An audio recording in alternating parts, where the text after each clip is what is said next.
A'ja Wilson walked into the arena that night as the face of the WNBA, freshly crowned MVP, ready to cement her dominance on the biggest stage. The Las Vegas Aces had the banners, the accolades, the intimidation factor. They were the juggernaut, the champions, the team. Everyone expected to steamroll their way back to the finals. But when the final horn blared, the story wasn't about Wilson's legacy. It was about how the Indiana Fever, battered by injuries and written off as hopeless underdogs, walked straight into the Lions' den and left with the Aces humiliated on their own floor. From the opening tip, Vegas didn't just try to win, they tried to bully. A'ja Wilson threw elbows, leaned into illegal screens, and shoved Lexi Hull to the ground without consequence. Jackie Young set picks that looked more like football tackles than basketball plays. And every time a whistle could have been blown, it somehow stayed silent. But instead of cowering, the Fever took every cheap shot and turned it into fuel. What Vegas thought would intimidate instead exposed their desperation. The irony couldn't have been sharper. This was supposed to be A'ja Wilson's coronation night. Hours before tip-off, she held her MVP trophy high, basking in the glow of a league that had already declared her unstoppable. But once the game began, that glow dimmed into something harsher spotlight that revealed cracks no one expected to see. Wilson shot a brutal 6 for 22, missing layup after layup. Visibly frustrated as Aaliyah Boston, Natasha Howard, and Breonna Turner walled her off in the paint. For someone hailed as the best player in the world, she suddenly looked ordinary, stripped of her composure and scrambling for calls that never came. Indiana, meanwhile, was missing half their roster. Caitlin Clark, injured. Sophie Cunningham, out. Sydney Colson, sideline. 6 players unavailable, leaving the Fever looking like little more than a skeleton crew on paper. But that paper didn't account for Kelsey Mitchell. From the moment she touched the ball, it was clear she was locked in. She poured in a playoff career-high 34 points, carving up Vegas defenders one by one. Jackie Young couldn't stop her. Chelsea Gray couldn't stop her. No one in the Aces' backcourt could even slow her down. Every jumper, every drive to the rim, was a dagger into the arrogance of a team that thought they had. The series already wrapped, and Mitchell wasn't alone. Odyssey Sims played like a woman possessed, fearless in her drives, relentless on defense, steadying the team whenever Vegas tried to turn the game into chaos. Natasha Howard and Breonna Turner anchored the paint, holding their ground against the Aces' bruising tactics without backing down. And Lexi Hull targeted all night with shoves, elbows, and flops, floose to fold. She locked Jackie Young down, frustrated her every possession, and ended with a plus 24 plus-minus. It's the highest impact mark of the night. That's the story the box score doesn't tell.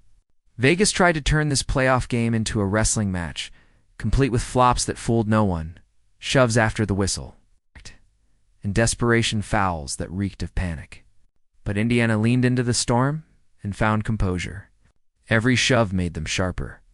Every flop made them stronger. And every Vegas misstep turned into an opportunity. By the second half, the Aces weren't playing basketball anymore. They were flailing, frustrated that their intimidation tactics weren't working. A'ja Wilson flopped to the floor with phantom contact. Elbows flew. Screens became collisions. And yet none of it slowed the Fever down. Mitchell kept hitting shots. Sims kept breaking down defenders. Boston kept bodying Wilson into one of her worst playoff outings. What was supposed to be Vegas's night of celebration turned into a clinic on resilience by a shorthanded Indiana squad. And the numbers don't lie. History says 72% of teams that win Game 1 in a best-of-5 series go on to win the series. That stat alone flipped the narrative. The Aces, who had rattled off 18 wins in their last 19 games, suddenly looked vulnerable. Their MVP looked rattled. Their championship swagger looked like arrogance crumbling under pressure. The most devastating blow, though, was symbolic. On the same night A'ja Wilson was crowned MVP. Aaliyah Boston, just a second-year player, outplayed her in every meaningful way. Boston controlled the paint, made Wilson work for every touch, and carried herself with poise that Wilson couldn't match. The contrast was undeniable. One player celebrated for dominance, ended the night begging referees for calls. The other overlooked and underestimated, became the anchor that kept her team steady, and delivered an upset that shook the league. After the game, Becky Hammon tried to downplay it, chalking the loss up to miscues and lack of urgency. But anyone who watched saw the truth. Indiana wasn't lucky. They were prepared. They weren't intimidated, they were empowered. And they didn't just win, they exposed Vegas' legs.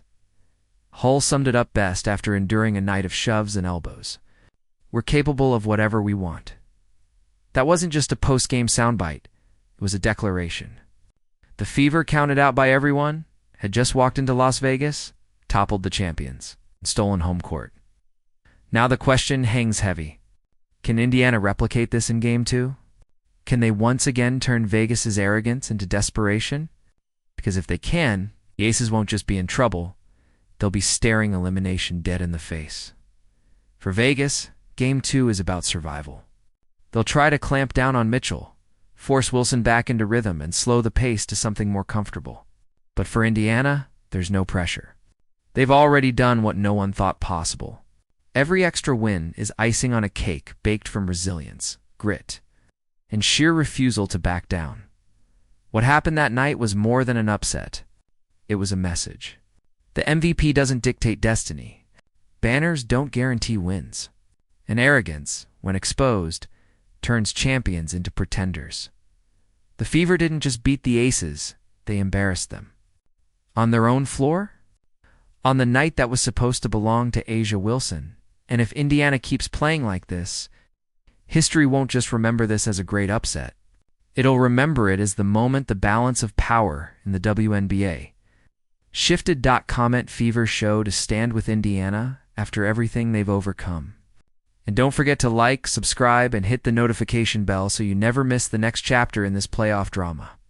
Because if Game 1 was this shocking, Game 2 might just redefine the season.